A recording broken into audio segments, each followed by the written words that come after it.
Nakula berbalik arah dan menerjang sekelompok pria yang sudah siaga akan melakukan perlawanan. Sayang mereka kurang persiapan. Mereka terjungkal satu persatu. Senjata di tangan seakan tidak berguna.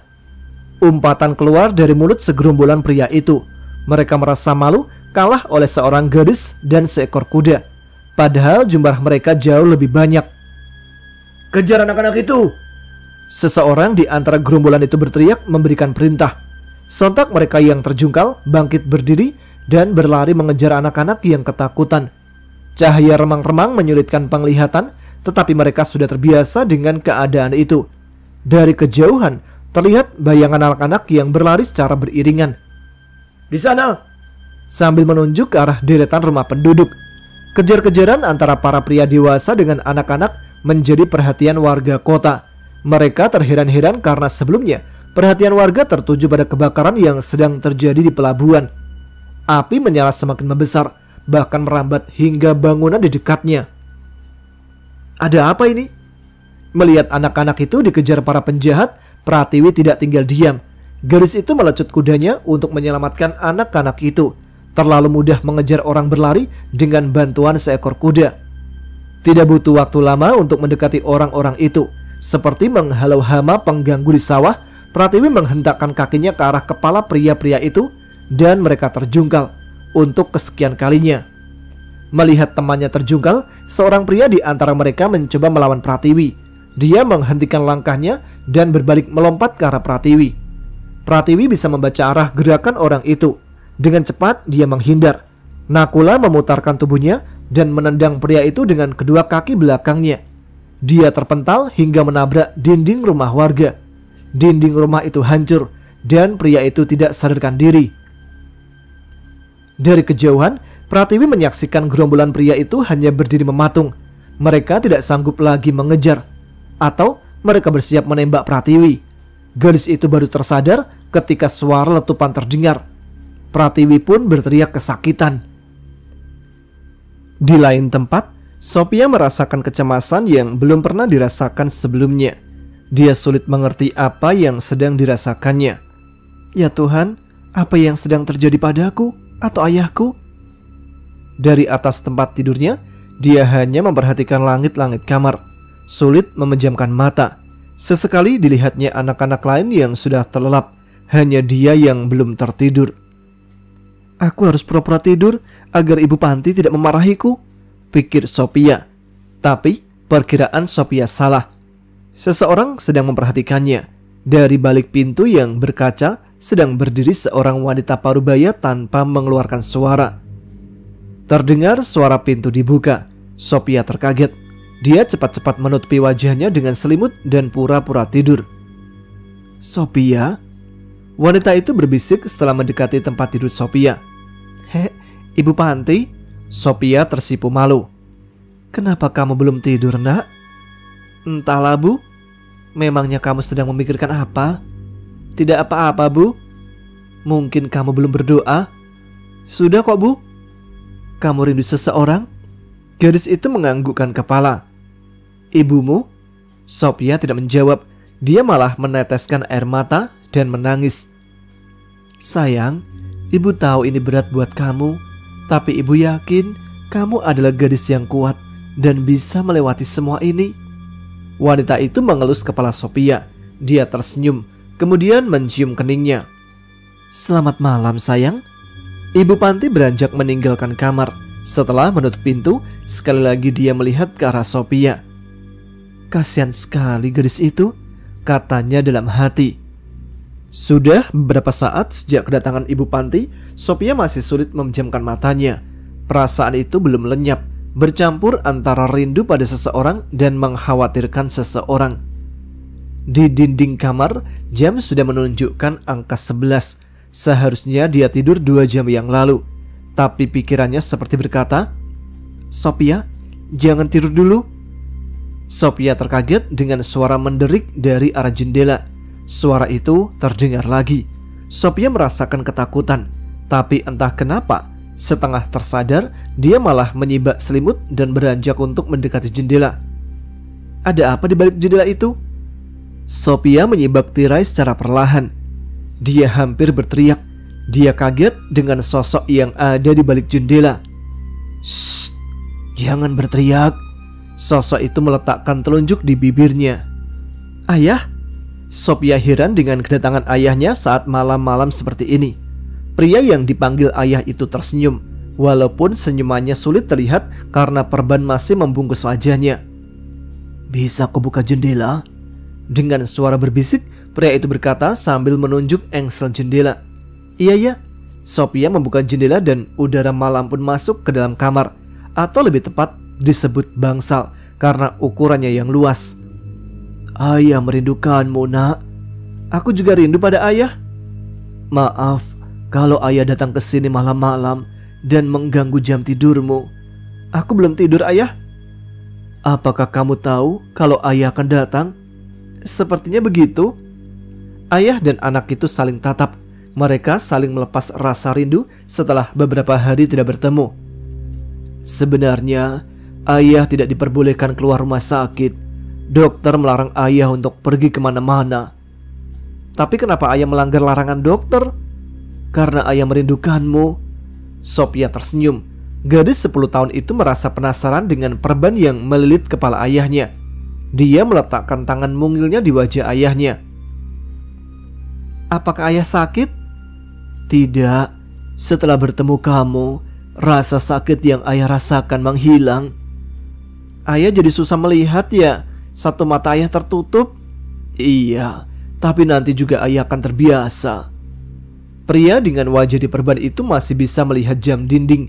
Waktu hampir tengah malam dan dia tidak ingin anaknya kelelahan karena kurang tidur. "Boleh ayah memelukmu?" "Iya, tentu saja." Mereka saling berpelukan untuk beberapa saat. Pria itu pun mencium kening Sophia sebagai tanda perpisahan. Sophia dan ayahnya saling melambaikan tangan. Dalam keremangan cahaya, Sophia masih bisa melihat ayahnya. Pria itu berjalan menjauh hingga sampai di pinggir jalan. Meskipun dengan suara pelan, Sophia masih mendengar percakapan ayahnya ketika dihampiri oleh 2 orang yang sedang melintas. "Selamat malam, Pak Polisi." "Hei, sedang apa kamu di sini?" "Aku hanya berkunjung." "Mengunjungi siapa?" "Mengunjungi anakku, Sophia." 2 polisi itu mendekatkan lentera ke wajah pria yang dililit perban itu. "Oh, maaf, Anda Tuan Wali Kota?" Polisi itu mengenali sebagian wajah pria itu setelah dia menyebutkan nama anaknya. "Iya, aku Valentine. Kalian kaget dengan penampilanku?" 2 polisi itu tampak gugup. "Bukankah Anda seharusnya di rumah sakit?" Polisi yang sedang patroli merasa keheranan ketika melihat Wali Kota Valentine berjalan malam-malam, apalagi setelah tersiar kabar ke seantero kota jika dia sedang dirawat di rumah sakit. "Biarkan saja dia dan tidak perlu kita hiraukan," seorang polisi berkata pada temannya. "Lagi pula, jika kita terlalu curiga pada semua orang, hanya akan membuat kita pusing sendiri." "Ya, aku setuju denganmu." 2 pria berseragam itu kembali berjalan menyusuri jalan-jalan untuk berpatroli. Di tangannya, lentera menemani demi menerangi jalanan yang gelap. "Aneh, kenapa lampu-lampu jalan di sini padam?" Keanehan tersirat dalam pikiran si polisi. "Mungkin emang bahan bakarnya habis." "Tidak, lihat ke depan sana. Di sana lampu-lampu itu masih menyala. Lalu di ujung jalan sana, lampunya masih menyala." Si polisi yang bertubuh jangkung menunjuk ke arah yang berlawanan. Kedua polisi itu mendapati lampu jalanan yang mati hanya di sekitar tempat mereka berdiri. 2 polisi yang sedang berpatroli itu terdiam untuk beberapa saat. Mereka berdiri mematung, sembari mengarahkan lentera di tangannya ke berbagai arah. Mereka berdua menaruh curiga pada sesuatu atau seseorang. Naluri polisi mereka memanggil. "Kau tahu, ini kan rumah wali kota yang terbakar?" "Iya, rumah ini terbakar seminggu yang lalu." "Perlukah kita memeriksa ke sana?" "Untuk apa?" "Hanya memeriksa." "Baiklah." Kedua polisi itu berjalan ke arah sebuah reruntuhan rumah yang terbakar. Bangunan 2 lantai itu sudah hangus lebih dari separuhnya. Hanya tembok-tembok yang tersisa dari bangunan tersebut. "Hati-hati, bisa saja ambruk." Lentera menerangi beberapa bagian bangunan itu. Jelaga terlihat di mana-mana. "Sedang apa kalian di sini?" Suara seseorang mengagetkan dua polisi itu. "Oh, Anda tuan?" Si polisi jangkung tersipu malu ketika sang tuan rumah memergoki mereka. "Ya, ada yang salah denganku. Ini rumahku," Valentine berkata ketus. "Maaf tuan, kami hanya heran kenapa lampu di sekitar sini padam." "Aku hargai kerja kalian. Aku tahu kalian polisi yang baik." "Terima kasih tuan." Kedua polisi itu terdiam sejenak. Sesekali mereka memperhatikan sosok yang berdiri di depannya, seperti sosok yang tidak dikenali. Seorang pria berbaju serba hitam, bertopi hitam, dan perban kehitaman menutupi setengah wajahnya. Hanya suaranya yang bisa mereka kenali dengan baik. "Hei, kalian berdua kan sudah mengenalku cukup lama." "Iya tuan, tentu saja." "Begitupun aku. Aku mengenal kalian sebelum kalian diangkat menjadi polisi." "Benarkah Anda mengenal kami begitu lama?" "Ya, jujur saja, aku yang merekomendasikan kalian untuk selalu bertugas di sekitar rumahku." "Oh, begitu. Sekali lagi terima kasih tuan." "Untuk itu, aku meminta tolong pada kalian." "Kenapa harus meminta begitu? Sudah menjadi tugas kami melayani Anda." "Ya, aku tahu itu. Tapi ini di luar tugas rutin kalian." Kedua polisi itu saling melirik. "Sebaiknya matikan dulu lentera yang kalian bawa." Polisi itu pun menuruti perintah wali kota Valentine. "Aku ingin kalian mengantarkan ini pada seseorang." Wali kota menyodorkan amplop berwarna coklat yang telah disegel. "Pada siapa tuan?" "Pada seseorang di penjara." Kedua polisi itu keheranan. "Ya, kalian punya akses ke sana. Makanya aku meminta tolong pada kalian." "Kami paham." "Seseorang yang kalian tangkap sekitar seminggu yang lalu di tengah jalan raya." "Raden Aditama?" "Ya, orang itu." Valentine membenarkan sambil memberi sekantung uang pada dua polisi tersebut. Sementara di tempat lain, malam semakin larut, tapi Pranata belum mendapatkan tempat untuk sekedar melepas lelah. Hatinya belum bisa tenang. Dia masih berpikir jika orang-orang yang pernah menyekapnya akan terus mengejar. "Di mana aku? Aku tidak mengenal kota ini." Begitulah pikirnya. Selama hidupnya, baru kali ini dia harus jauh dari rumah.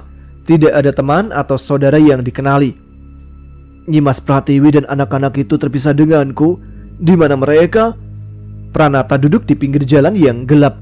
Dari kejauhan nampak orang yang sempoyongan, mabuk. Orang itu berjalan ke arahnya. Rasa takut Pranata bertambah.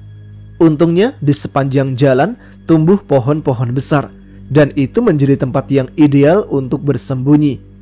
Pranata tidak ingin keberadaannya mengundang perhatian. Dia pun bersembunyi di balik pohon rindang.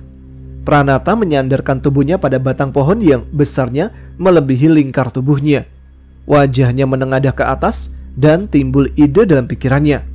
"Ah, aku punya tempat untuk sembunyi." Pranata menaiki pohon itu sambil berharap tidak ada orang yang mengetahui keberadaannya. Bagi Pranata, memanjat pohon bukan hal yang mudah. Badannya yang tambun menghambat gerakannya, tapi dia terus berusaha. Dengan susah payah, Pranata mencapai beberapa dahan dan mencoba mencari tempat yang aman untuk sekedar bersembunyi, dan berharap tidak ada yang tahu jika dia ada di sana. Tapi harapan itu tidak berlangsung lama. Rasa kantuk yang sebelumnya menyerang tiba-tiba hilang karena ada seseorang yang membentak. "Hei, sedang apa kau di sini?" Laki-laki mabuk itu mendekati pohon dan tercium bau tidak sedap. "Hei, turun dari pohon. Kau pikir dirimu burung hantu, bertengger di pohon begitu?" Pranata hanya terdiam ketakutan. "Hei, kau bicara dengan siapa?" Sekonyong-konyong datang tiga pria berbaju serba hitam. "Ah, hanya anak kecil." Laki-laki mabuk hanya menjawab sekenanya kemudian berlalu. "Anak kecil?" Ketiga pria itu bertanya serentak.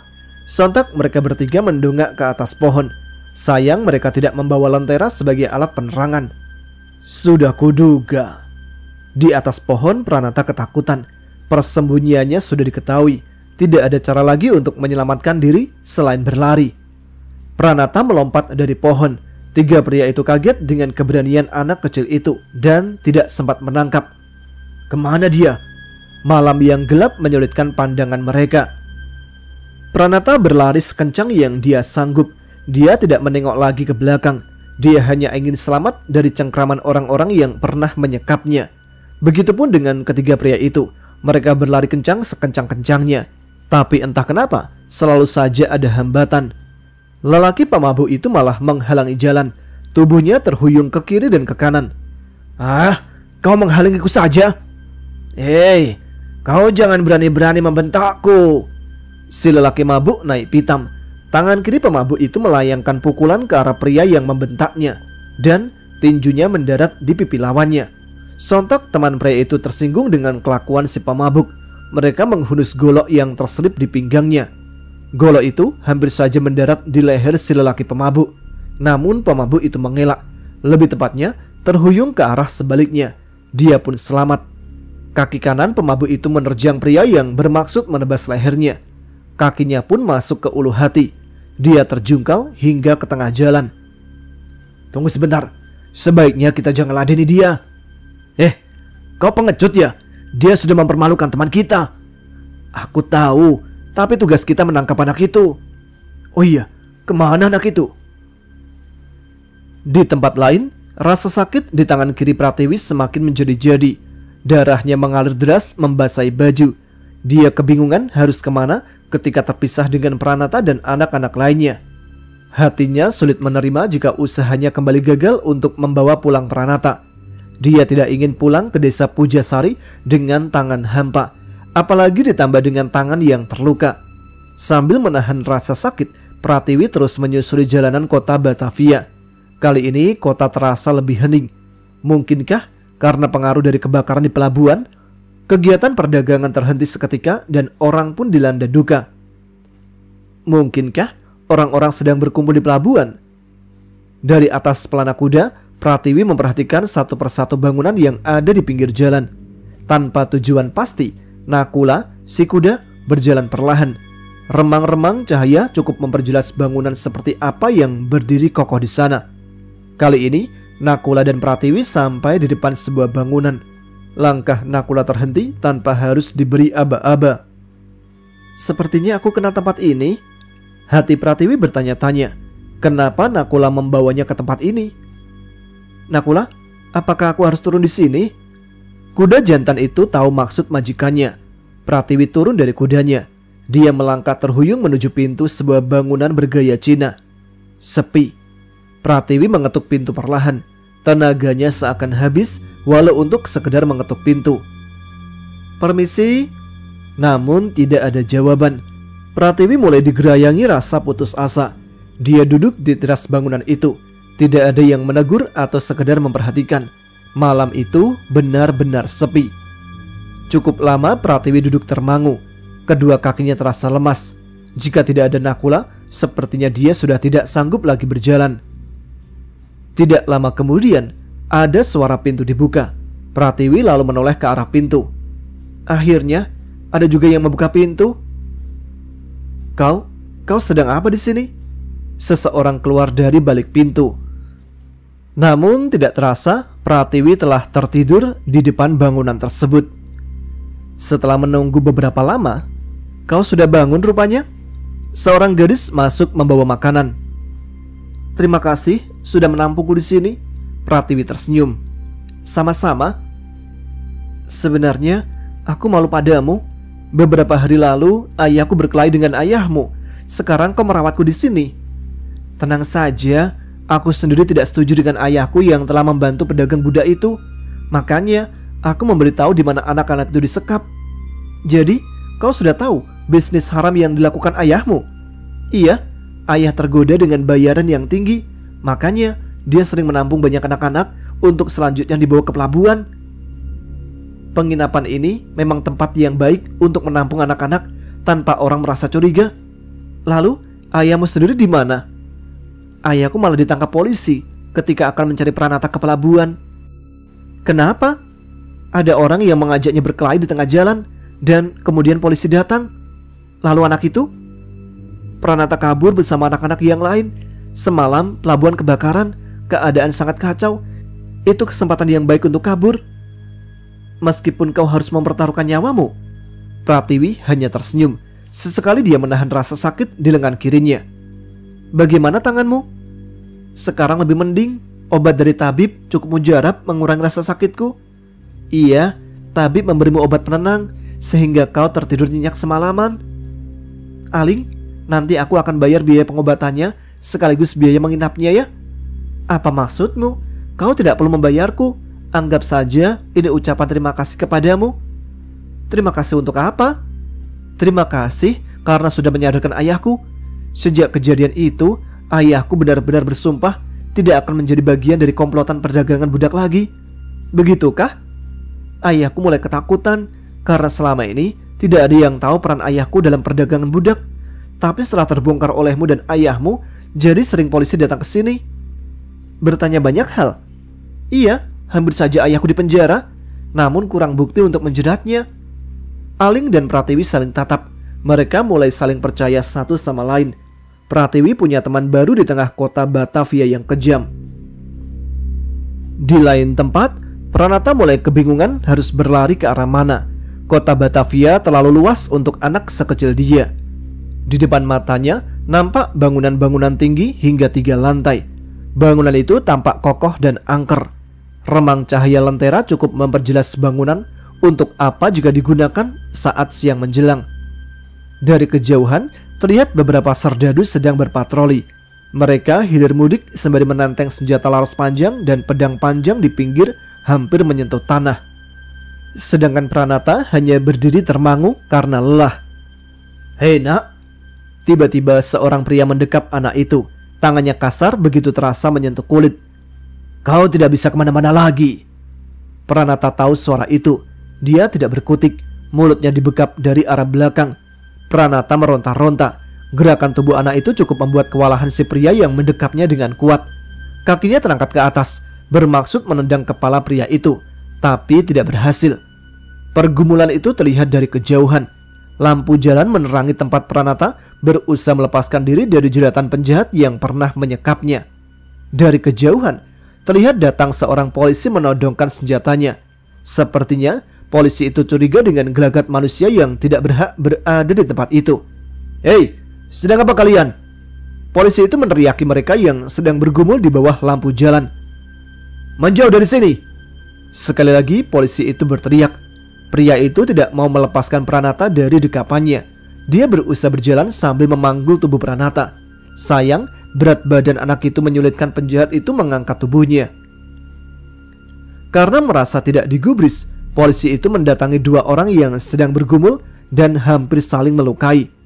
Kemudian terdengar suara tembakan. Sebutir peluru harus keluar dari senapan. Meskipun tidak bermaksud melukai, suara senapan itu sudah ampuh membuat pergumulan itu terhenti. Pranata tidak menyia-nyiakan kesempatan. Dia berlari sekencang mungkin, walaupun badan besarnya tidak sanggup berlari lebih kencang. Aku harus sembunyi di mana lagi? Pranata berlari menyusuri jalan besar yang memisahkan beberapa gedung di sekitarnya. Nyaris tidak ada orang yang ditemuinya. Hanya pohon-pohon besar yang berjejer di pinggir jalan besar tersebut. Cukup lama Pranata berlari, dan akhirnya dia kehabisan tenaga. Dia berhenti berlari. Pranata mengarahkan pandangan ke belakang, berharap penjahat itu tidak mengejarnya. Aku selamat? Nafas anak itu terengah-engah. Dia tidak bisa berpikir jernih. Rasa takut masih menyelimuti pikirannya. Sekali lagi dia mengarahkan pandangan ke sekeliling. Dari arah kanan badannya nampak sebuah bangunan tinggi. Tidak, lebih tepatnya bangunan dengan menara tinggi. Bangunan itu tampak kokoh, namun cahaya-cahaya lentera yang menghiasinya memberi kesan nyaman bangunan tersebut. Tidak tampak angker seperti bangunan lainnya. Warna putih temboknya memantulkan cahaya lentera yang meneranginya. Pranata mendongak ke atas. Dia melihat sesuatu yang jarang dilihatnya. Cahaya fajar cukup memperjelas bentuk benda itu. Tanda silang tertancap di bagian atas menara tersebut. Di desa Pujasari. Ayah, apakah ayah tidak akan berangkat lagi ke Batavia untuk mencari Pratiwi atau Pranata? Akan ayah coba lagi, tapi terus terang tidak tahu harus mencari kemana. Pagi itu, Raden Panca dan ayahnya kembali memperbincangkan masalah yang belum terselesaikan beberapa hari ini. Bukan hanya masalah mereka berdua, tetapi sudah menjadi masalah semua warga desa Pujasari. Setelah kehilangan Pranata, disusul menghilangnya Pratiwi. Upaya pencarian sudah dilakukan, namun tidak membuahkan hasil. Seantero Batavia telah didatangi, tetapi Pranata dan Pratiwi tidak kunjung ditemukan. Tadinya kita berharap pada Paman Aditama, tetapi malah masuk penjara. Raden Bakti mengeluhkan usaha pencarian yang mendapatkan hambatan. Aku belum mengerti kenapa Paman bisa masuk penjara begitu saja jika kesalahannya tidak terlalu besar. Iya, ayah juga tidak paham. Padahal kesalahan pamanmu hanya terlibat percecokan di jalanan. Apakah ini suatu kesengajaan? Maksudmu? Iya, seperti diketahui, masa lalu paman memang kelam. Mungkin saja kan Paman Aditama ditangkap musuhnya. Ayah juga berpikir begitu. Pamanmu menyimpan banyak rahasia dari ayah. Ayah kan sudah menemui paman di penjara. Apakah ada informasi yang bisa digali? Nyaris tidak ada. Raden Bakti kembali mengangkut gerabah untuk dipasarkan di Batavia. Kegiatan rutin setiap pagi sebelum berangkat menuju ibu kota. Raden Panca pun ikut membantu merapikan gerabah-gerabah itu ke atas pedati. Tapi satu hal yang dikatakan pamanmu, jika Pranata dibawa oleh orang berambut jabrik, apakah ada hubungannya dengan perdagangan budak? Kenapa kau menyangka begitu? Hanya perkiraanku aja. Iya, pamanmu juga pernah berkata begitu. Anak dan ayah itu saling pandang. Mereka memikirkan hal yang sama. Ayah sudah mencari ke pelabuhan? Sudah, tapi tidak membuahkan hasil. Lagi pula orang-orang pelabuhan seperti saling menjaga rahasia. Berarti kita harus kembali ke sana tanpa banyak bertanya pada orang. Kita lakukan pencarian secara diam-diam.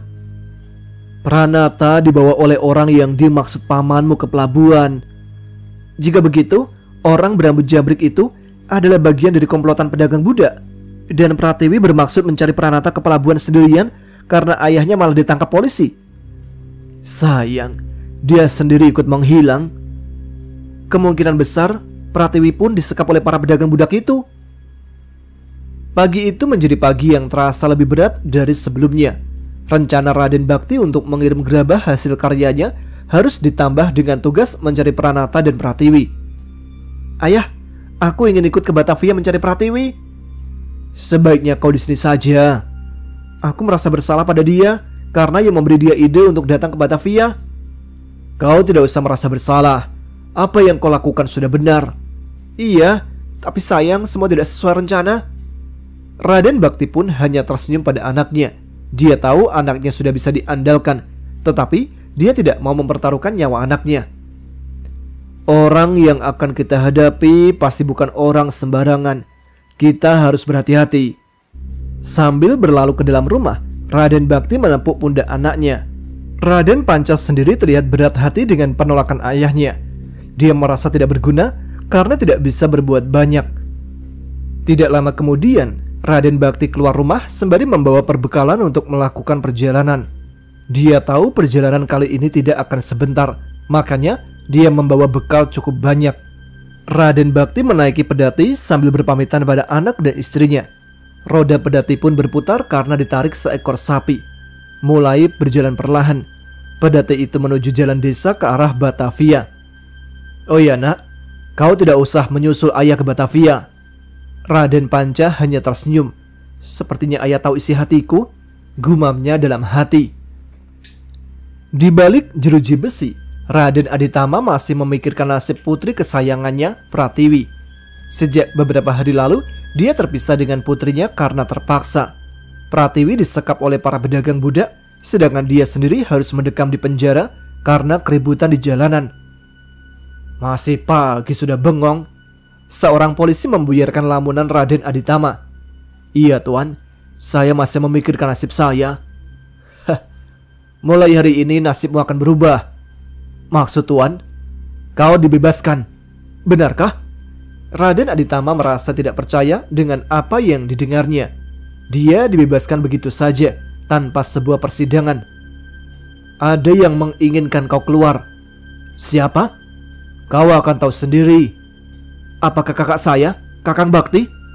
Bukan, meskipun dia sudah memohon, tapi kami tidak mengabulkannya.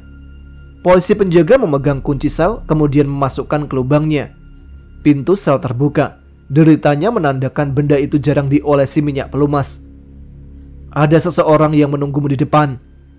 Raden Aditama pun keluar sel tahanan dengan perasaan setengah tidak percaya, heran sekaligus senang. Langkah kaki pria itu terlihat pelan, seakan enggan keluar dari tempat mengerikan itu. Hatinya mengatakan jika ini tidak biasa, karena biasanya dia harus menjalani hukuman lebih mengerikan dari apa yang dialaminya kini. Kenapa kau? Seperti keheranan. Seorang polisi lain menyambut kehadirannya di ruang tunggu. Iya tuan, Anda yang menjamin saya? Bukan, tapi seseorang yang mengirimimu surat ini. Surat? Ya, terima saja. Raden Aditama menerima surat itu, kemudian membaca isinya. Malam ini temui aku di rumah yang terbakar. Di lain cerita, setelah siang, Raden Bakti sampai di Batavia. Matahari telah meninggi ketika dia sudah bisa melihat orang yang lalu lalang di kota sibuk itu. Pedati yang dinaikinya langsung menuju ke pelabuhan.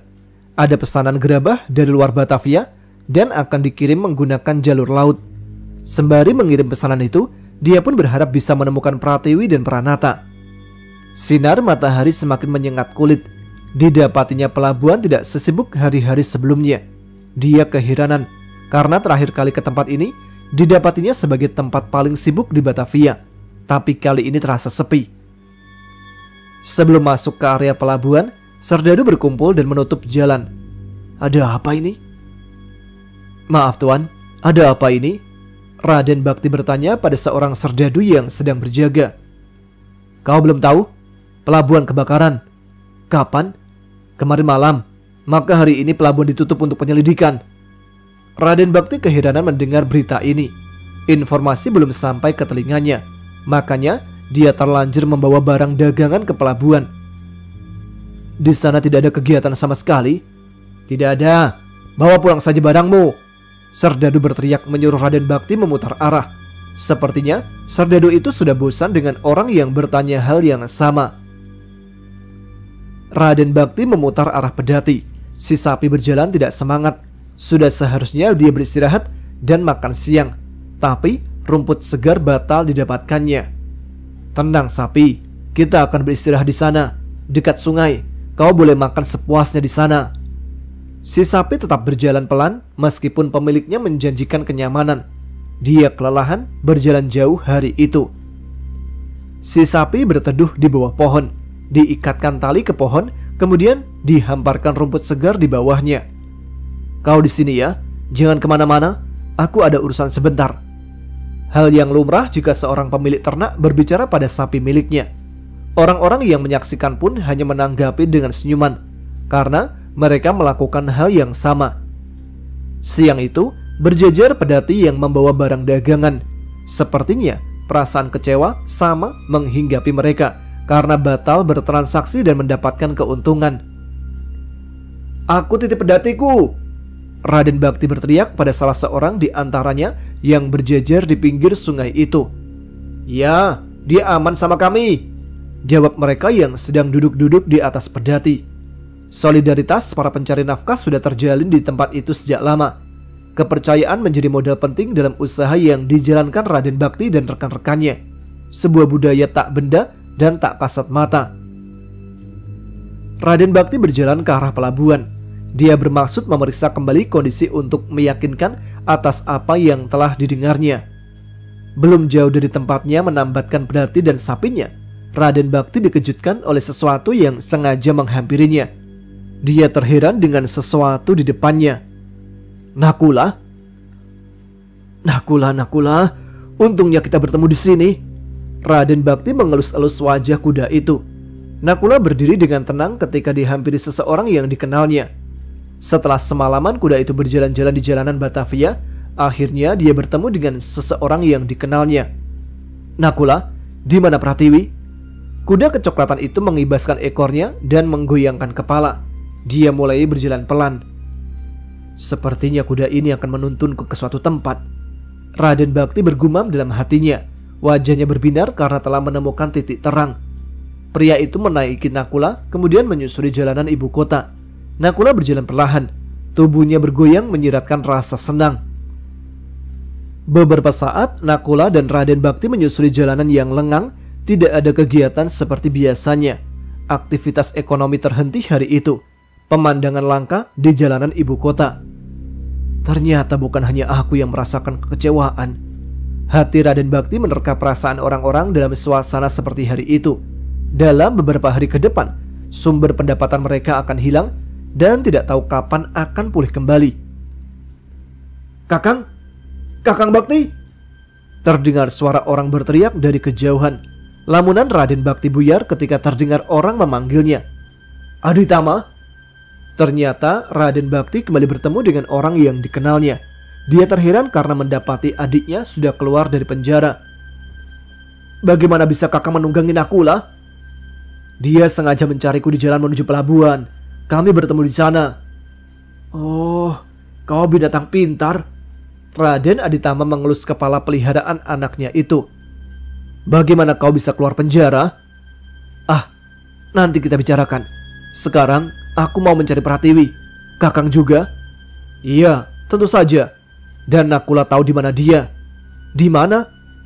Kedua orang itu serempak melirik ke arah bangunan di pinggir jalan tempat mereka berdiri. Sepertinya aku kenal tempat ini, pikir mereka berdua. Di hadapan mereka berdiri sebuah bangunan khas Cina lengkap dengan ornamen warna merah. Penginapan langganan mereka berdua. Aling dan Pratiwi seperti teman yang sudah kenal lama. Baru 2 kali bertemu, mereka langsung akrab. Banyak hal yang mereka bicarakan sejak pagi sampai siang itu. Aling, sebaiknya kau beritahu ayah dan ibumu. Aku tidak ingin kehadiranku hanya menjadi beban mereka berdua. Sudah, aku sudah bercerita tentang keberadaanmu di sini. Hanya saja mereka masih belum siap bertemu denganmu. Mereka merasa bersalah atas apa yang terjadi kepadamu. Bukankah aku sudah memaafkan kalian? Justru aku berterima kasih pada mereka karena sudah sudi menerimaku. Iya, nanti aku sampaikan. Aling beranjak keluar kamar dan bermaksud menuju dapur untuk membantu ibunya memasak. Kegiatan rutin bagi pengusaha rumah makan dan penginapan. Meskipun hari itu sedikit pelanggan yang mampir, tetapi mempersiapkan makanan sudah menjadi keharusan. Namun, Aling dan Pratiwi mendengar suara keributan di luar kamar. Suara itu semakin jelas ketika Aling membuka pintu. Di mana anakku? Terdengar suara orang bertanya dengan nada tinggi. Pratiwi mengenali suara itu. Ayah, aku di sini. Pratiwi berteriak memberitahu. Orang yang tersulut emosi itu sampai di depan pintu. Dia berdiri mematung. Aku di sini. Jangan marahi mereka. Mereka baik kepada aku. Pratiwi, siapa yang sudah melakukan ini kepadamu? Seorang pria yang dipanggil ayah itu menghampiri tempat tidur. Mereka yang menyekapku.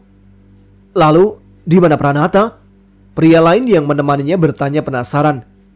Pranata, aku tidak tahu di mana. Kami terpisah, Paman. Pratiwi memberi penjelasan.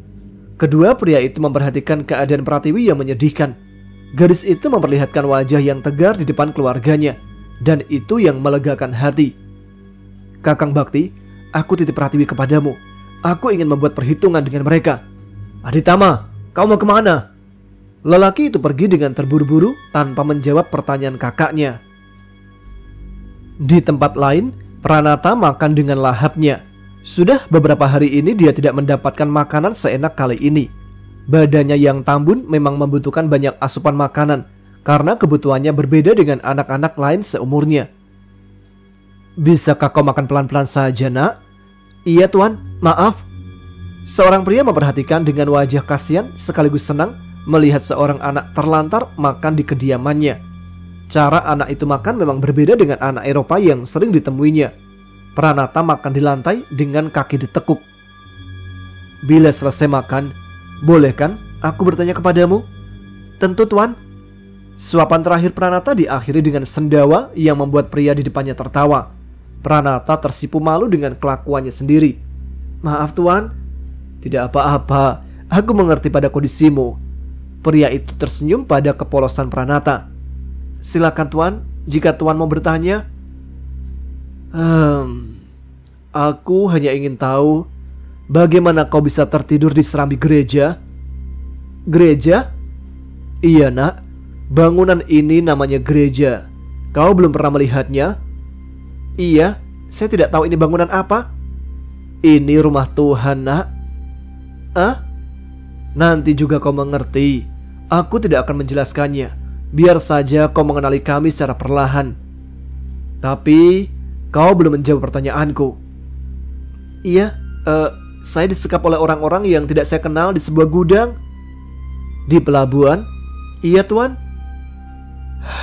Kasihan sekali kau nak. Tapi semalam gudang itu hampir terbakar karena kapal-kapal di dermaga terbakar. Kemudian orang-orang itu mengejar saya. Pria itu mendekati Pranata. Dia mengelus kepala anak itu dan memeluknya. Kau aman di sini. Terima kasih Tuan, tapi aku ingin pulang ke rumah. Memangnya rumahmu di mana? Desa Pujasari? Jauh sekali nak. Sebaiknya kau jangan pulang sendirian. Aku berjanji akan mengantarkanmu, tapi nanti siang. Terima kasih Tuan. Untuk pagi ini kau tinggal dulu di sini. Kau boleh meneruskan tidurmu. Sepertinya kau sangat kelelahan. Terima kasih Tuan. Pria itu tersenyum. Dia bangkit berdiri kemudian keluar ruangan penuh makanan itu. Atau kau boleh mengambil makanan yang tersedia di sini. Semaumu. Aku akan ke depan. Para jemaat sudah menunggu. Siang itu, Pranata bicara banyak tentang dirinya dan kejadian yang menimpanya. Pranata begitu terbuka pada orang di hadapannya. Baru sebentar bertemu, tetapi Pranata bisa merasakan ketulusan orang itu. Tuan, apakah rumahku masih jauh? Sudah dekat. Sepertinya sebentar lagi kita sampai. Pria yang dipanggilnya Tuan menjawab pertanyaan Pranata dengan nada bersahabat. Aku sudah rindu pada teman-temanku. Iya, aku paham. Sudah lama kamu tidak bertemu mereka kan? Wajah Pranata yang berbinar menatap langit yang terang. Pemandangan pegunungan mulai terlihat setelah sebelumnya Pranata hanya melihat gedung-gedung dan orang-orang yang lalu lalang. Kepala anak itu menjulur keluar jendela kereta. Kuda-kuda yang menarik kereta itu berlari dengan langkah tenang. Udara tidak terlalu panas bila dibandingkan dengan Batavia. Suasana seperti itu yang tidak dirasakan Pranata beberapa hari belakangan. Kamu senang Pranata? Iya Tuan, kemarin-kemarin saya hanya mencium bau busuk. Semilir angin menerpa wajah anak itu. Dia tersenyum penuh kesenangan. Beban pikirannya mulai berkurang. Ketakutan pun menghilang. Pranata begitu asik memperhatikan pemandangan di sekitarnya. Burung-burung terlihat berterbangan di antara pepohonan. Suaranya terdengar samar karena kalah oleh suara hentakan kaki kuda. Tapi ada suara kaki kuda lain dari arah yang berlawanan. Suaranya semakin terdengar mendekat. Masukkan kepalamu, ada kuda lewat. Kusir memperingatkan Pranata untuk menarik kepalanya dari luar jendela. Suara hentakan kuda itu semakin mendekat. Melalui jendela, Pranata bisa melihat seseorang dengan pakaian serba hitam serta bertopeng kain hitam menunggang kuda dengan kencangnya. Siapa dia? Batin anak itu penuh tanya. Kenapa nak? Tidak apa-apa. Saya hanya ingat kejadian itu. Ketika saya diculik, penculiknya berpakaian seperti penunggang kuda itu. Pranata begitu menikmati perjalanannya. Kereta kuda yang bergoyang-goyang membuatnya terlena dan asik dengan dunianya sendiri. Sejenak dia lupa jika di depannya ada seorang pria yang sedari tadi memperhatikannya. Pria itulah yang bersedia mengantarkan Pranata untuk pulang ke desa Pujasari. Setelah makan enak dan tidur siang yang nyenyak, pria yang dipanggilnya Tuan itu memberi Pranata pakaian baru. Wajah anak itu tampak lebih segar dibandingkan pertama kali dia mendatangi gereja di Batavia. Pranata, boleh saya tahu orang tuamu sehari-hari bekerja apa? Pria itu mencoba menyelidiki latar belakang anak itu. Ayah saya terkadang bertani, menggarap tanah Raden Bakti. Siapa Raden Bakti? Kepala desa kami. Beliau punya tanah yang luas sekali. Pria itu mengangguk-anggukkan kepala. Dia bisa mengerti apa yang dirasakan orang tua anak itu. Tuan sendiri, apa yang dikerjakan di gereja? Nama bangunan itu gereja. Dan saya adalah pendeta. Pendeta? Saya memimpin umat Kristiani melakukan ibadah. Oh, kalau di desa saya ada Raden Bakti yang menjadi imam di masjid. Pranata kembali mengarahkan pandangannya keluar jendela kereta. Mulai tampak perkebunan warga dengan gubuk-gubuk kecil di sekitarnya. Anak itu menumpahkan kerinduan pada suasana seperti itu setelah berhari-hari disekap di tempat yang sumpek tanpa udara segar. Tiba-tiba ada suara yang keras didengar mereka. Pranata dan pendeta terkaget dengan suara kereta yang berhenti mendadak. Mereka bertanya-tanya kenapa harus berhenti tiba-tiba. "Kusir, ada apa?" Pria itu berteriak pada kusir yang duduk di luar. "Ada pedati, Tuan." "Tidak bisakah kita menyalip?" "Bisa saja, jika pedati menepi." Kusir itu pun turun untuk menemui pemilik pedati. Dia mencoba bicara agar bersedia menepi. Dari dalam kereta, Pranata penasaran dengan kejadian di luar. Dia mendongak keluar jendela, dan wajahnya semakin sumringah sehingga tidak sadar dia berteriak, "Nyi Mas Pratiwi!" "Siapa Pratiwi?" "Dia tetangga saya, Tuan. Dia juga yang sama-sama disekap di pelabuhan." Karena penasaran, pria itu keluar dan mengajak Pranata menghampiri pemilik pedati. Pranata berlari ke arah seseorang yang dipanggilnya Nyimas. "Pranata, kau selamat?" Pratiwi bermaksud memeluk anak itu, tapi tangannya kesakitan. "Kau kenapa, Nyimas?" "Mereka menembakku." Pratiwi mengarahkan pandangannya pada Tuan Pendeta. Dia tersenyum. "Tuan, terima kasih sudah mengantarkan Pranata." Seseorang mendekati pendeta dan membungkukkan kepala. "Ini paman saya, Paman Bakti," Pratiwi menjelaskan. "Raden Bakti inikah yang kau ceritakan, Pranata?" Pendeta memastikan. "Iya, Tuan, ini kepala desa kami." Bagaimana bisa Tuan bersama Pranata?" "Biar Pranata saja yang menceritakan. Tugas saya hanya mengantarkannya." "Jika begitu, bagaimana kalau Pranata bersama kami saja? Merepotkan jika harus sampai ke rumah." "Baiklah kalau begitu. Kalau begitu saya permisi untuk kembali ke Batavia."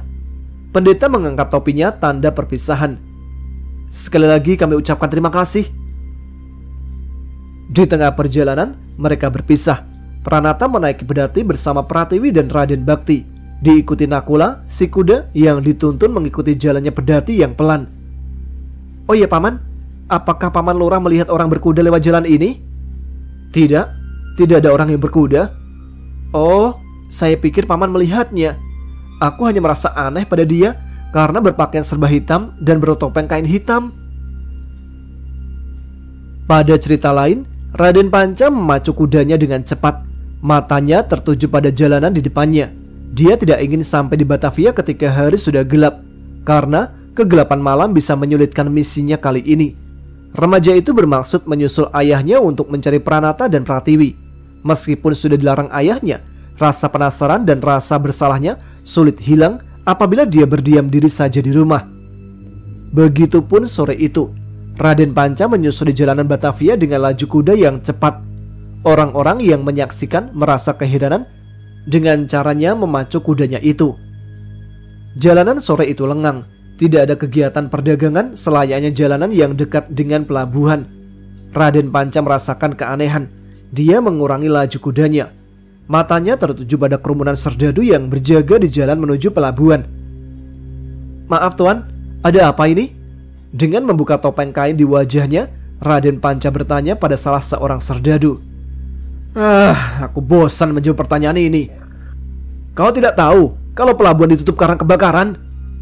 "Maaf, Tuan, tidak ada tulisan atau pengumuman." "Jadi kau menyalahkan aku karena tidak menulis papan pengumuman?" "Maaf, Tuan." Raden Panca pun berlalu. Dia berbalik arah dan bermaksud pergi meskipun tidak tahu pergi kemana. Langkah kaki kuda terlihat pelan. Penunggangnya pun nampak kebingungan. Matanya mencari-cari sesuatu yang bisa memberinya petunjuk. Di mana Pratiwi dan Pranata? Raden Panca mengarahkan pandangan ke langit.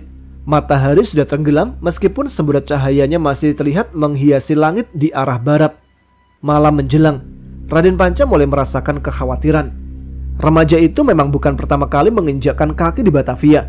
Tapi dia khawatir jika hari sudah gelap bisa menyulitkan pencarian.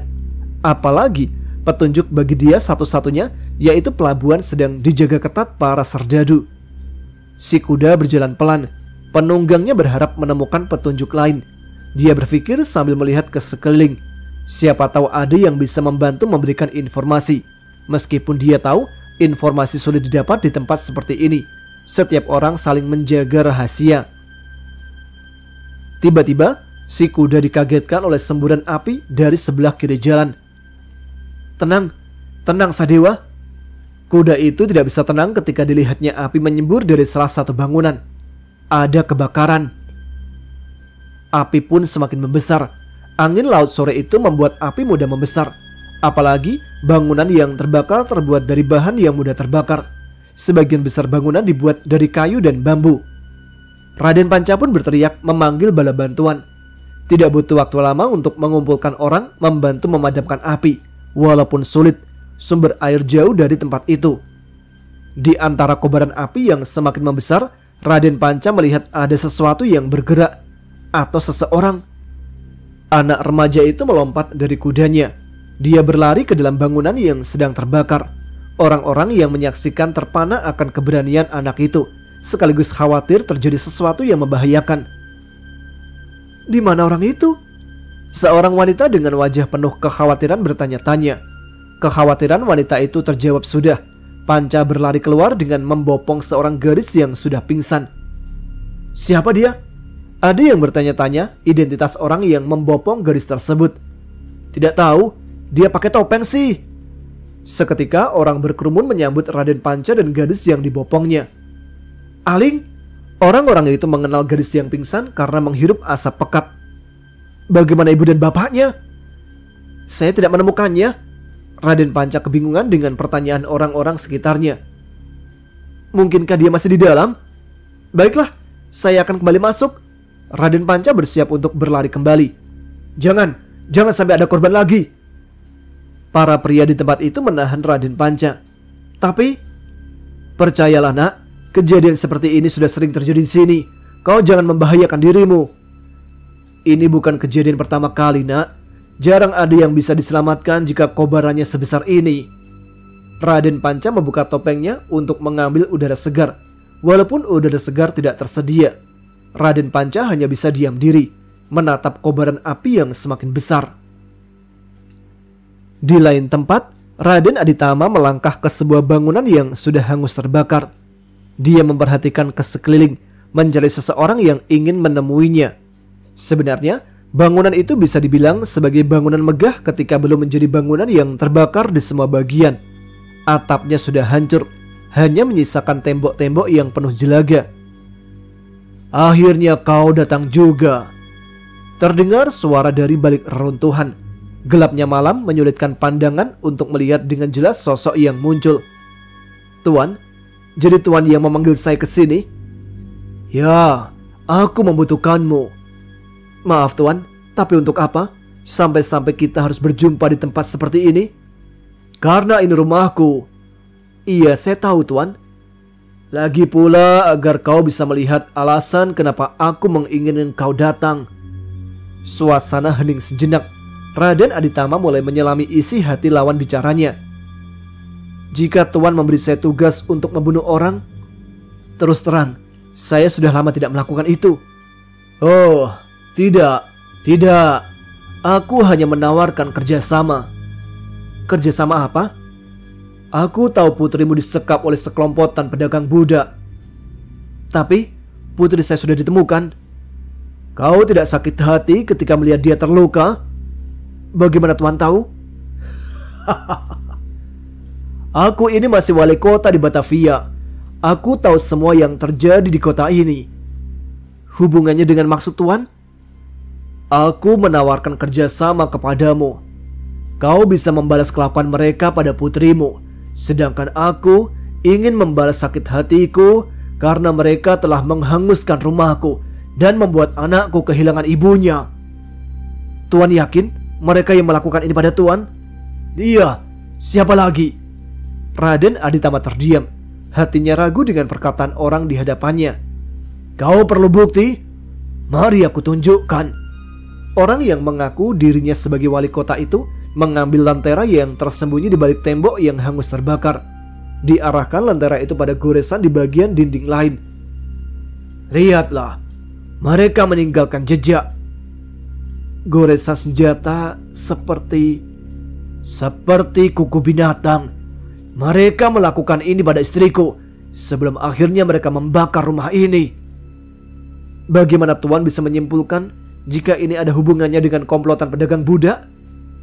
Untuk meyakinkan, kau bisa tanya pandai besi, siapa yang sudah memesan senjata seperti itu.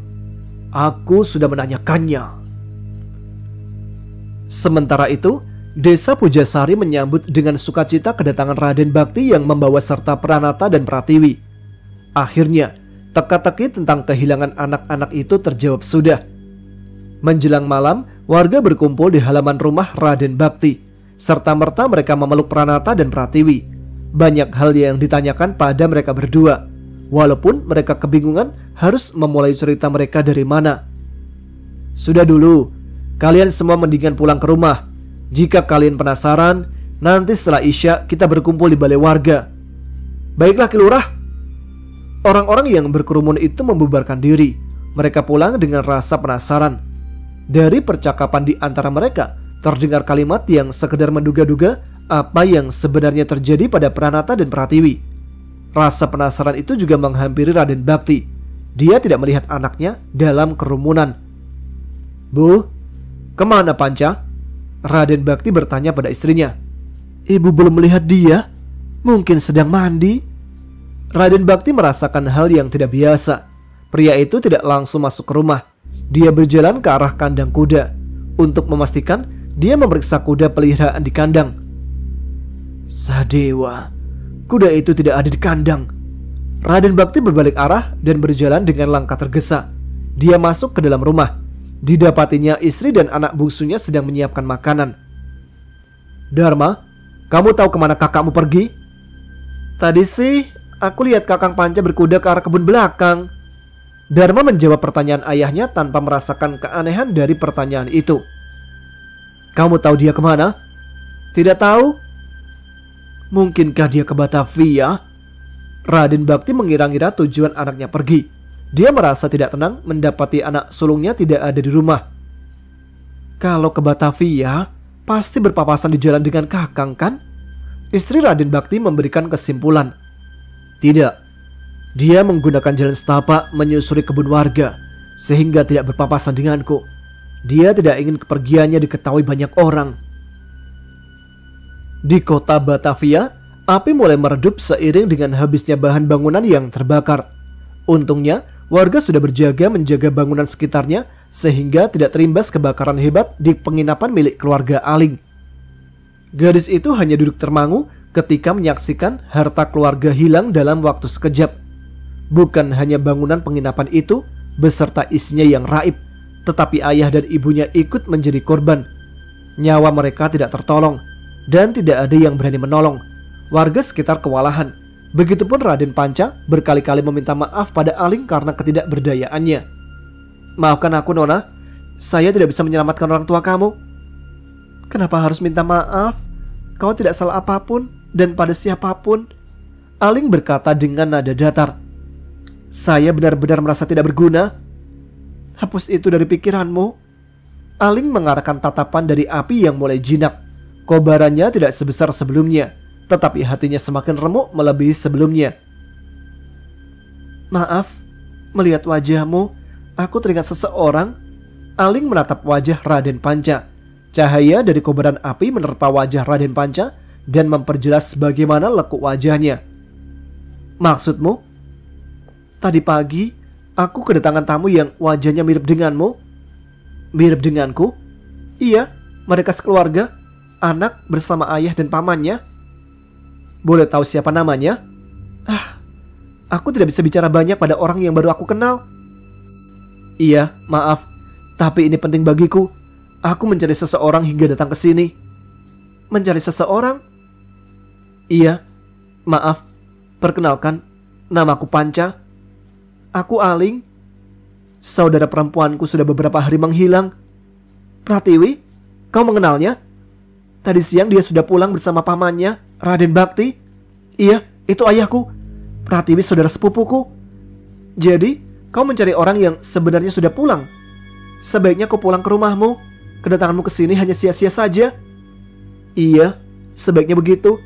Tapi bagaimana kau bisa mengenal Pratiwi? Ceritanya panjang, kau bisa tanyakan pada dia. Kedua remaja itu kembali menatap kobaran api di bangunan tersebut. Warga mulai berani untuk mendekati dan berusaha memadamkan api, walaupun dengan cara seadanya. Aling? Wajah Aling dan Panca spontan mengarah pada seseorang yang tiba-tiba datang. Iya tuan. Aku datang ke sini untuk mengantarkan ini. Seorang pria dengan setelan kemeja putih dan bertopi coklat menghampiri dan menyerahkan sepucuk surat. Surat dari bank? Surat apa ya? Batin Aling bertanya-tanya. Aling, gadis remaja yang kuat. Sejak lahir, dia sudah mengalami kehidupan yang getir. Terlahir tanpa pernah tahu siapa orang tua kandungnya. Bahkan, dia pun tidak tahu terlahir di mana dan di tempat seperti apa. Kegetiran itu kembali dialaminya. Sepasang suami istri yang menjadi orang tua angkatnya kini meninggalkan dia untuk selamanya. Dia pun sendiri lagi. Jadi, dia orang tua angkatmu? Panca mengulik latar belakang orang di sisinya. Iya, merekalah yang mengurusku sejak kecil. Mata Aling masih tertuju pada reruntuhan bangunan di hadapannya. Dan sekarang, aku tidak tahu harus bagaimana. Maaf, aku terlalu mengurusi urusanmu. Tapi, apakah sebaiknya kau buka dulu surat yang kau pegang? Untuk apa? Agar kau tahu apa yang akan kau lakukan setelah ini. Iya, kukira begitu. Aling menuruti saran Raden Panca. Amplop berwarna coklat itu dibuka dengan perasaan tak menentu. Apakah isinya berita baik atau malah sebaliknya? Ternyata pihak bank hanya memintaku untuk datang ke kantornya. Oh, aku pikir. Kau berpikir apa? Tidak apa-apa. Untuk sementara, Raden Panca tidak mengungkapkan apa yang dipikirkannya. Dia berusaha menjaga perasaan gadis itu, walaupun Aling bisa menebak isi hati lawan bicaranya. Utang? Kau berpikir ini tagihan utang? Ayahku punya utang untuk modal usaha penginapan kami, dan orang dari bank sudah sering datang mendatangi ayah untuk menagih. Iya, jangan-jangan aku juga berpikir begitu. Sepertinya bank akan membicarakan perihal utang orang tuaku. Aneh, kenapa begitu kebetulan? Maksudmu? Maksudku aneh saja. Mereka mengajak membicarakan masalah utang piutang bersamaan dengan kebakaran penginapan ini, padahal api yang membakarnya pun belum padam. Di lain cerita, Valentine datang kembali ke panti asuhan tempat anaknya dititipkan. Hampir setiap malam dia melakukan itu. Rasa cintanya pada gadis itu semakin besar karena hanya dia keluarganya di negeri ini. Terlahir di negara yang jauh sekali dari Batavia, kini dia menjadi penanggung jawab dari sebuah kota sebesar Batavia. Beban kerja yang diembannya terasa lebih berat dari sebelumnya, karena ditambah dengan kesedihan ditinggal orang tercinta. Malam ini, dia bermaksud menemui anaknya itu dengan cara yang lebih sopan. Bila malam sebelumnya dia suka mengetuk jendela kamar, maka malam ini dia ingin bertamu layaknya manusia beradab. Dia sudah berdiri di depan pintu, sedikit ragu untuk menemui anaknya malam hari begini. Tapi dia tidak punya banyak waktu jika melakukannya siang hari. Dengan keadaannya yang tidak biasa, dia khawatir anak-anak lain di panti merasa ketakutan. Apa yang dipikirkannya benar-benar terjadi. Seorang anak berteriak ketakutan ketika dia membuka pintu dan mendapati sosok menakutkan berdiri di sana. Sontak anak lain keheranan akan teriakan anak laki-laki itu. Mereka berhamburan menghampiri, tidak terkecuali ibu panti. Ada apa, nak? Ibu panti menghampiri. Wanita dengan gaun abu-abu itu setengah berlari menuju pintu. Ini ada orang, anak itu menjelaskan. Oh, ada tamu. Valentine tersenyum, walaupun senyumnya itu malah membuat anak-anak ketakutan. Keramahan yang disalahartikan. Maafkan aku, nak. Silakan saja jika kau akan membuang sampah. Aku tidak akan mengganggumu. Tuan Wali Kota? Iya, maafkan saya jika datang malam-malam begini dan membuat kalian ketakutan. Ibu panti tersenyum ramah dan mempersilahkan Valentine masuk. Terlihat dari raut muka wanita itu ketika memperhatikan wajah Valentine yang dibalut perban. Dia memaklumi jika anak tadi berteriak, "Ayah!" Tiba-tiba, seorang gadis berlari kemudian merangkul tamu itu.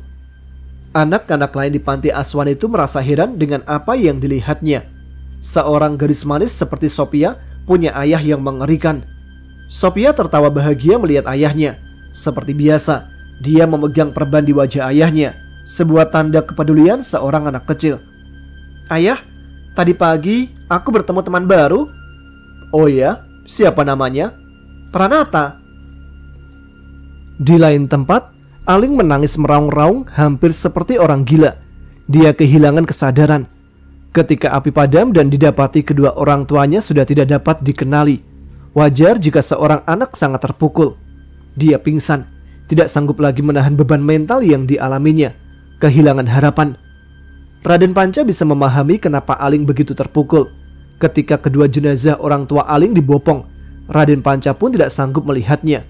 Kondisinya sangat mengkhawatirkan. Berkali-kali dia mengalihkan pandangan. Luka bakar sangat parah menyelimuti seluruh tubuh pasangan suami istri itu. Baju yang mereka kenakan habis sudah terbakar. Rambut mereka yang awalnya panjang melebihi pinggang kini hampir habis. Demi kenyamanan, warga menutup kedua jenazah itu dengan kain dan membaringkan jenazah itu di pinggir jalan. Warga yang melihatnya merasa sulit mempercayai apa yang baru saja dilihat. Mereka orang baik. Aku tidak menyangka akan berakhir begini. Seorang perempuan mengenang keseharian pemilik penginapan itu. Suara isak tangis mulai terdengar dari para tetangga. Keriuhan pun bertambah ketika polisi datang. Warga yang berkerumun mulai menjauh, memberi ruang pada para petugas untuk memeriksa keadaan. Ketika warga terfokus pada jasad yang sedang diperiksa polisi, diam-diam Raden Panca berjalan ke arah reruntuhan bangunan. Masih ada api kecil membakar kayu dan perabotan dalam ruangan terbakar itu. Dengan cahaya seadanya, Panca mulai menerawang bagaimana bangunan ini sebelum terbakar. Dindingnya sudah habis terbakar, yang tersisa hanya balok-balok yang berubah warna menjadi hitam. Di antara reruntuhan itu, mata Panca melihat sesuatu yang janggal. Kamar ini banyak menyisakan goresan seperti cakar binatang. Raden Panca tidak mau ikut campur dengan penyelidikan polisi. Ketika menemukan petunjuk siapa pelaku pembakaran penginapan keluarga Aling, dia hanya menyimpan informasi itu untuk diri sendiri. Dalam pikirannya, dia membayangkan jika kebakaran yang baru saja terjadi pasti atas kesengajaan. Sayangnya, dia tidak bisa menggali informasi itu dari Aling. Gadis itu masih pingsan. Apakah terlalu kebetulan jika seorang staf bank datang ketika kebakaran masih berlangsung? Sambil mengelus-elus kuda kesayangannya, Panca berpikir keras. Hatinya begitu terketuk untuk memecahkan teka-teki ini. Dia merasa jika ini sudah menjadi rencana yang maha kuasa apabila dirinya harus turut serta menolong Aling. Dia tidak bisa pergi begitu saja dan pulang ke rumahnya. Dia bertekad untuk menolong Aling, setidaknya sampai dia tahu siapa orang yang tega membunuh orang tua Aling dengan cara yang keji. Di saat pikirannya menerawang, dia dikagetkan dengan bentakan seorang polisi pada warga yang sedang berkerumun. Polisi berusaha menjauhkan warga ketika mereka membuka kain yang menutupi jenazah pemilik penginapan itu. Dari jarak yang tidak terlalu jauh, Raden Panca bisa melihat cukup jelas rupa jenazah tersebut. Dia mencoba menguatkan hati untuk melihat kengerian di hadapannya. Tubuhnya penuh luka. Seseorang berbisik ke telinga Raden Panca. Ternyata pria yang membopong jenazah itu sudah berdiri di dekat Raden Panca. Luka seperti apa, Paman? Mengerikan. Mereka seperti dicabik harimau. Maksud Paman? Lukanya bergaris-garis seperti bekas cakar harimau.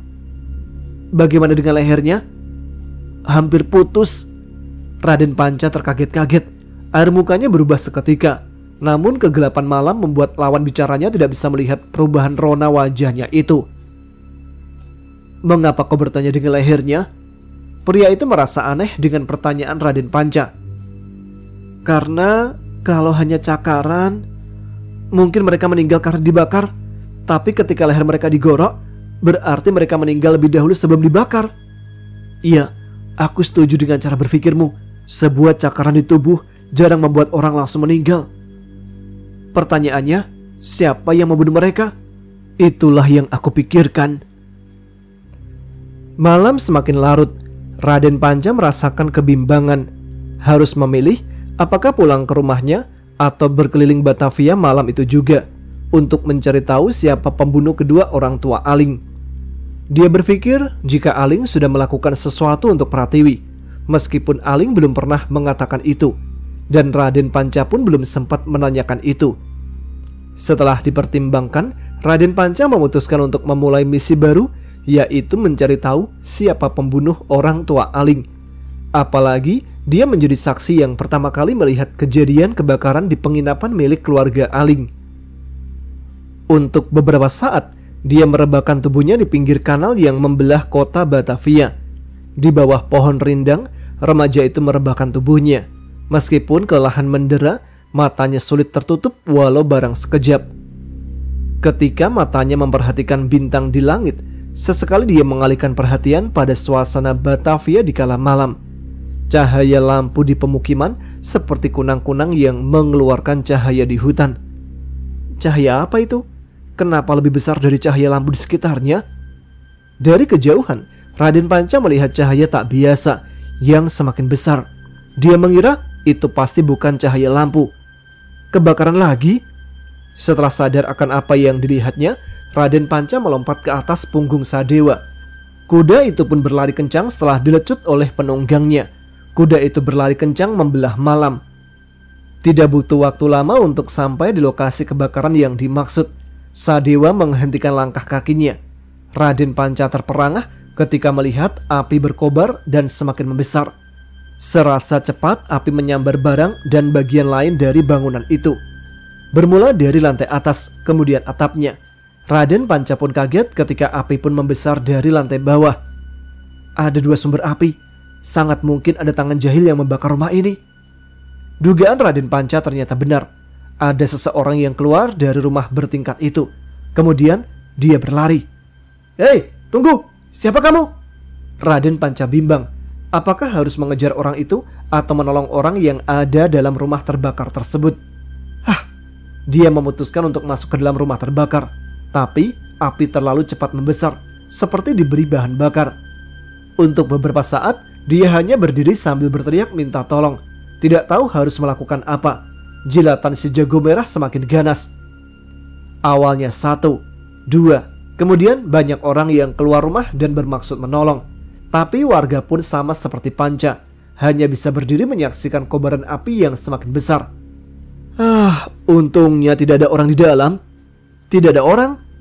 Iya, sudah 2 hari rumah makan ini tutup. Pemiliknya pergi entah kemana. Batin Raden Panca jadi bertanya-tanya dan menarik kesimpulan. Jika tidak ada orang di dalamnya, berarti pembakarnya itu bukan mengincar nyawa seseorang, tapi dia sengaja melenyapkan harta pemilik bangunan ini. Sadewa berlari kencang membelah malam. Raden Panca yang menungganginya terus memejingkan mata. Dia berharap bisa menemukan orang yang membakar rumah makan tersebut. Tapi laju kuda kembali melambat. Keriuhan di jalanan kembali terjadi. Dan ada lagi kebakaran. Sontak Raden Panca menarik tali kekang. Sadewa berhenti berlari. Tubuhnya berputar-putar. Raden Panca semakin memusatkan perhatian. Tapi bukan lagi pada bangunan yang terbakar. Matanya tertuju pada deretan bangunan sekitarnya. Sejenak dia menarik nafas dan berpikir. Di depan matanya berjejer pertokoan, dan bangunan yang terbakar pun adalah salah satu toko di antara deretan puluhan toko yang mengapit jalan raya. Karena minim cahaya, Raden Panca melihat bentuk bangunannya tampak sama. Tulisan nama setiap toko pun hanya terlihat samar. Dia mengalihkan pandangan ke atap toko. Tidak ada yang istimewa dari deretan bangunan itu, hanya genting biasa tanpa hiasan. Kecuali ada orang berlari di atap pertokoan. Dia melompat-lompat seperti tupai. Raden Panca menyeringai. Batinnya terpacu seperti pemburu yang menemukan hewan buruan. Sadewa pun kembali berlari kencang, mengikuti bayangan yang berlarian di atap itu. Kali ini Raden Panca tidak banyak berteriak. Dia tahu teriakannya hanya akan membuat orang itu mencari tempat persembunyian. Cepat sekali orang itu melompat-lompat di atap. Raden Panca keheranan dengan kemampuan orang itu. Dia terlatih. Raden Panca kagum akan kemampuan orang yang dikejarnya. Untuk itu dia harus hati-hati. Kali ini bayangan itu berlari ke arah kanal. Ya, dia terlihat melompat dari atap salah satu bangunan di pinggir kanal. Cahaya lampu jalan memperjelas bentuk bayangan orang itu. Kemudian, dia berlari menyeberangi kanal melalui jembatan. Oh, dia berlari ke arah utara, ke arah pelabuhan. Dia hilang. Raden Panca merasa kecewa ketika kehilangan jejak orang yang dikejarnya. Dia merasa yakin jika orang itu berlari ke arah pelabuhan. Malam itu pelabuhan tampak sepi. Hanya ada beberapa tentara yang berjaga. Pelabuhan yang gelap memang menjadi tempat yang baik untuk bersembunyi. Batin Raden Panca merasakan keraguan. Apakah dia terus mencari orang itu ke pelabuhan atau berbalik arah? Langkah kaki Sadewa menjadi pelan. Mungkin kuda itu sudah kelelahan. Raden Panca menarik kekang. Kuda itu berhenti. Sadewa diberi waktu untuk beristirahat. Raden Panca berjalan kaki dalam kegelapan. Tanpa berkuda, dia lebih leluasa. Matanya tertuju pada bangunan-bangunan yang sudah rusak karena kebakaran pada malam sebelumnya. Dia terkaget-kaget ketika melihat pelabuhan Batavia yang terkenal ramai berubah menjadi sepi sama sekali. Malam yang gelap semakin terasa gelap karena di tempat ini tidak ada penerangan sama sekali. Dari kejauhan hanya ada sebuah lentera milik petugas yang sedang berjaga. Apakah tempat ini benar-benar tidak berpenghuni? Kewaspadaan Raden Panca semakin tinggi ketika dia mulai teringat dengan cerita-cerita orang tua. Di pelabuhan ini bukan hanya para pedagang dan pelaut yang menghuninya, tetapi juga kelompok penjahat yang berubah peran menjadi pedagang budak. Kau sedang apa di sini, anak muda? Langkah Raden Panca terhenti. Dari balik tumpukan sisa-sisa kebakaran muncul bayangan. Bukan hanya satu, tapi dua. Lalu 3 sosok yang berdiri dengan gelagat mengancam. Untuk apa kau datang ke sini malam-malam begini? Sekali lagi sosok itu bertanya pada Raden Panca. Sebelum pertanyaan itu dijawab, salah satu di antara mereka melompat menerjang. Raden Panca terkaget-kaget. Raden Panca mulai berencana untuk kabur. Dia dihinggapi ketakutan. Kaki kanan Panca tersandung sebuah balok kayu yang tergeletak di tanah. Dia tersungkur dan kepalanya pun terbentur. Aneh, kemana orang itu? Raden Panca mulai keheranan ketika dia menoleh ke arah sosok-sosok tadi berdiri. Sangat sulit melihat mereka karena cahaya yang kurang. Terdengar suara keributan. Mereka berkelahi. Tapi dengan siapa? Keributan itu tidak berlangsung lama, hanya beberapa saat. Masih dalam keadaan terbaring di tanah, Raden Panca mengamati menunggu keadaan. Tidak ada reaksi apa-apa. Penasaran, dia pun berdiri. Dengan perlahan dia berjalan ke tempat sosok bayangan tadi berdiri. Kakinya menyentuh sesuatu yang terasa hangat. Mereka mati. Kulit kakinya menyentuh cairan hangat. Darah mengalir.